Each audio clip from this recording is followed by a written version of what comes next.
running around helter and skelter, but nobody was doing anything effective. So Mm. I took a decision. I plunged into that swirling water, and the GCs, they were, maybe at a distance of around 5 to 6 meters. I could wade through the water, and thereafter I could get hold of the gentlemen cadets, their collars, in fact, and I could pull them, maintaining my balance. And thereafter, there were other helping hands from the banks, and we could rescue those two gentlemen cadets safe and sound without any kind of damage. Wow, So this is one incident which I remember. amazing. I mean, most of us just read about it or see it in the movies, and hearing all this from you firsthand, it's really inspiring. It's really motivating, and yeah. Thank you, So Purvaji. you shared a couple of things about the life in uniform. What message most of the people, except there's one Dr. Nina Lakhani, whose late husband was in Assam 5, Lieutenant Mhm. Colonel Lakhani. I think Okay, 83 he moved on in Ladakh only. So apart from okay, that, I think largely everyone is from the civilian background, as far as I know. So what yeah. message would you share for you know the benefits of this practice for everyone? What would be the message that you would share for the audience, which would be relevant for everyone, not only uniformed soldiers? Right, Apurvaji.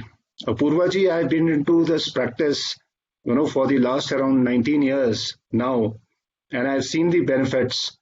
And for somebody like me who's gone through so much of pain, I would say, and suffering, because nobody can imagine what sort of a havoc it can wreak on one's well-being.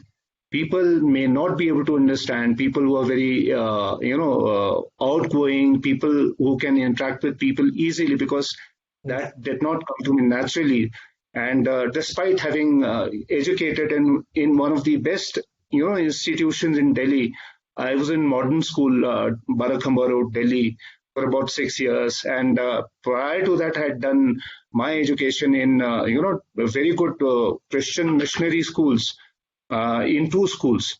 So, despite all that, despite the efforts of the teachers, despite the effort of my parents, because they realized it's a tremendous drawback, and it is going to pull them down in life. So therefore, it has to be removed, it has to be eradicated.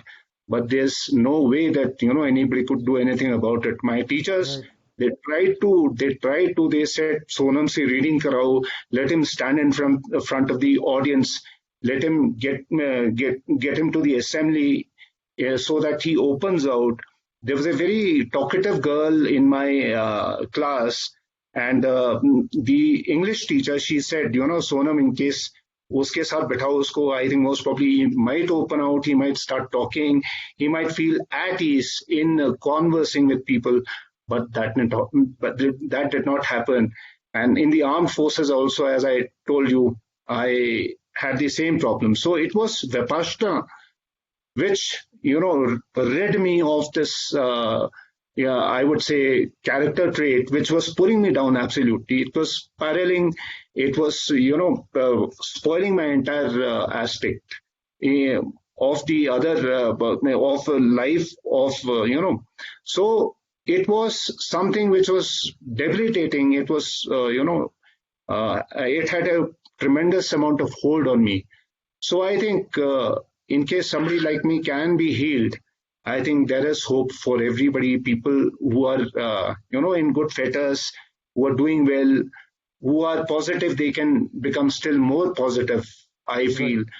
And I'm think in this sort of a strife-ridden, environment which we has as of today, because of pandemic, we have this India-China tension on the borders. And thereafter, there are so many things in our daily lives, maybe very small, but they have a tremendous amount of psychological effect on your minds. It keeps on playing, like a record, as you said. Time and again we keep on replaying it. So therefore, I think Vipassana, in case I say, is the only tool which can rid us of this kind of a misery, and it can bring peace amongst people, amongst the communities, in homes where normally we see a lot of conflict taking place between the senior members and the children, and it leads to a lot of disharmony because of the generation gap, as we would like to say.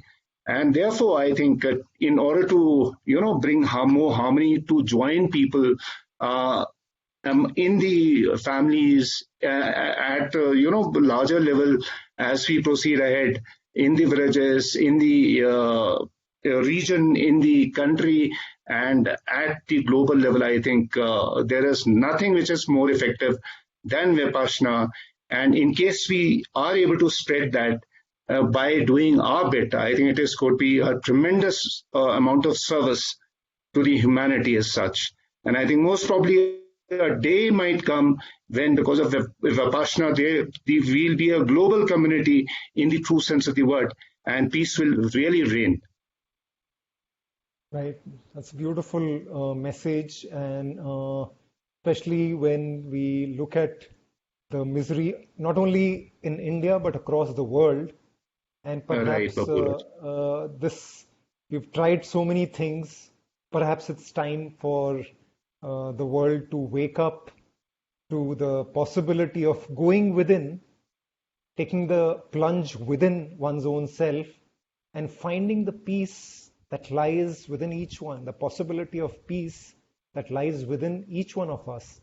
And as each individual starts transforming, changing, then gradually the neighborhood starts becoming peaceful, society at large, the country at large, the world at large, very gradually. But it has to start with each individual. Yeah. So, yes, great message. And thank you once again for joining us, taking out your precious time, sharing your experiences and thoughts with all of us. And I wish you all the very best in taking this motivation to countless young minds that you get invited to speak to, and to many others in the future. Thank you, Colonel Wangchuk. Jai Hind. Thank you, Apurvaji. It has been a wonderful experience for me also. It was a learning process, which I think I will be able to continue with you. And I'm really grateful for the opportunity which you gave me to interact with host of like-minded people. Thank you Thank you. so much. Thank you so much. It will be a privilege for me to take this forward with you. Thank you, Apurvaji. Does anybody have any other question which you would like to ask before we put up the details? We can have the details of the session, which Aditya, our moderator, can put up. I think we have a few questions in the comment chat section, if you could check. Okay, 1 second. Okay, so Ramaji has shared that she's an army officer's wife. Her husband, Colonel Nagaraj, retired from Corps of Engineers and tried to be, yes, most welcome, Ramaji, for any armed forces people or anyone in the uniform. We are indebted for their service to the nation. So the details of the sessions are going to be shared just now on your screen. And you can send me a message on WhatsApp on the number which shall be shared, and that could be I'll join you to the relevant group, and then you could join these sessions from tomorrow morning if you wish. Aditya, I don't see any other questions, so you could share those details which people could note down, and then accordingly they could take a call.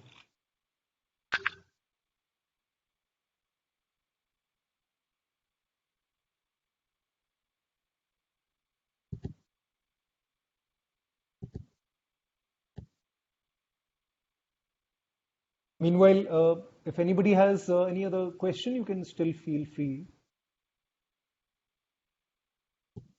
Most welcome. Most welcome for taking out your time and joining. We're just sharing the details of the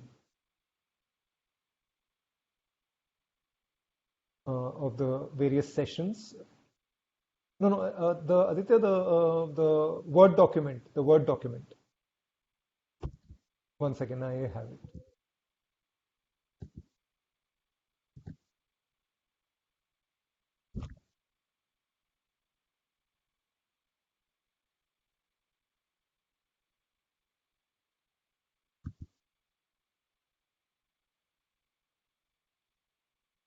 Do you have the document, Aditya, or shall I share it? Um, Okay, let me share it. it's not opening on my end if you could share it. Okay, okay.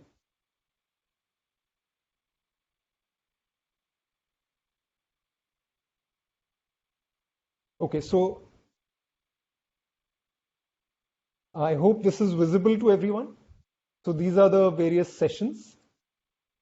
For India, the morning sessions are 8 to 8:30, evening sessions 5:30 to 6. For participants in Europe, morning sessions 7 to 7:30, evening session 5:30 to 6, and weekend sessions from 8:30 to 9.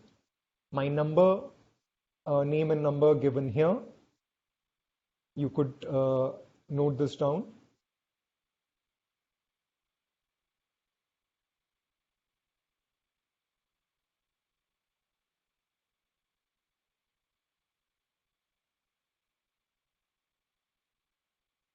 So that's the number, mobile number on which you can send a WhatsApp, and you will get added to the relevant session depending on what your location is.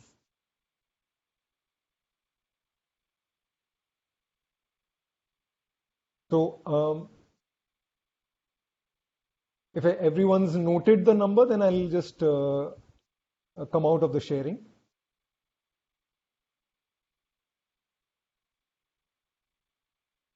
Okay.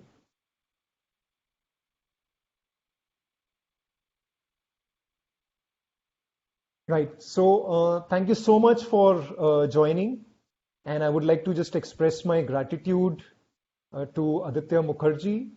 Firstly, young man, he's been taking out a lot of time and helping out with these sessions, creating flyers, designing, then moderating this event. Then also gratitude to Anna, to Shruti, who were very kind to take out time and help out, and also to Deepa ji and her entire family. Deepa ji is not here, probably in this session, but to Deepa ji and her entire family, who have been very kind in terms of helping out with the daily sessions. So thank you, each and every one of you, from the very bottom of my heart, for making these sessions possible and helping out so generously. Thank you, all of you. So the evening session for the ones who are already in the group will start in another 15 minutes at 6:20. So we'll use